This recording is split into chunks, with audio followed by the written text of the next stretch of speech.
Les compléments alimentaires à base de zinc peuvent-ils enrayer Ebola?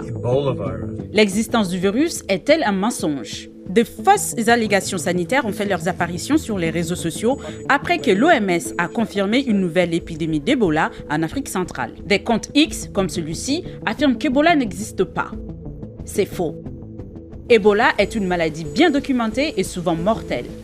Ces virus, les virus Ebola, sont bien réels et provoquent des épidémies en Afrique depuis plus de 50 ans, avec de graves conséquences pour les populations. Nous pouvons prouver l'existence de ces virus, nous pouvons les observer au microscope électronique et ils sont à l'origine de la maladie.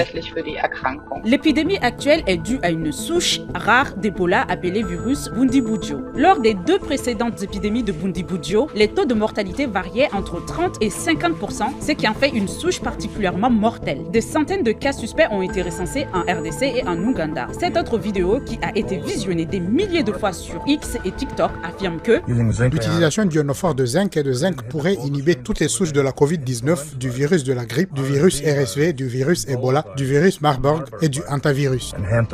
Mais cette affirmation est également fausse. Des études montrent qu'une alimentation adéquate, comprenant des vitamines et des minéraux, est associée à une mortalité plus faible chez les patients atteints d'Ebola. Mais aucune de ces études n'établit la preuve que les compléments alimentaires peuvent traiter ou guérir Ebola. Ce sont des déclarations très dangereuses. Ces virus provoquent des maladies graves chez l'humain et on ne peut pas simplement les traiter avec des vitamines. Il n'existe pas de traitement spécifique. Pour certaines souches du virus Ebola, il existe un anticorps. Sinon, le traitement repose sur des soins médicaux intensifs. Ce sont des maladies graves qui ne peuvent pas être guéries avec une pilule de vitamines.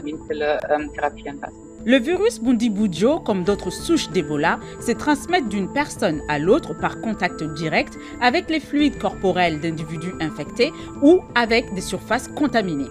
C'est une bonne nouvelle pour nous car cela signifie qu'il est peu probable que nous nous retrouvions dans une situation de pandémie comme celle du coronavirus. Il ne se transmet pas par voie aérienne et est en réalité relativement difficile à transmettre. Mais l'OMS a averti que l'épidémie pourrait s'aggraver dans la région car les conflits et l'exploitation minière entraînent d'importants mouvements de population et pourraient à terme accroître le risque d'infection. C'est pourquoi il est important de vérifier les sources fiables et d'empêcher la propagation de fausses informations.